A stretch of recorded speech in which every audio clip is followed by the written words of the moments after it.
मेरा इरादा पहले था आने का, लेकिन आशूरे की वजह से 2-4 दिन लेट हो गया। दो मकासद हैं आज इधर, और आज मैं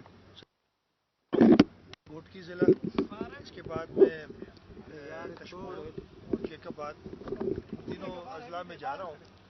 और दो मकासद थे। एक तो लॉ एंड ऑर्डर की जो सिचुएशन, उस सिलसिले में मैं डायरेक्टली आके देखना चाहता था। आईजी साहब ने मुझे ब्रीफ किया था। पिछले 10-12 दिन में मैंने 2-3 मीटिंग्स की थी, इसलिए कि लॉ एंड ऑर्डर तशवीश हो गया था, जैसे किडनैपिंग्स हो रही थी बहुत ज़्यादा। और अच्छी बात है कि पिछले 10-12 दिनों में रिकवरीज भी हुई हैं, जो मुझे बताया जा रहा है। और मैंने जो इलेक्टेड नुमाइंदे हैं घुटकी के, उनसे पूछा है कि इस वक्त घुटकी ज़िले में कोई भी आउटस्टैंडिंग किडनैपिंग नहीं है।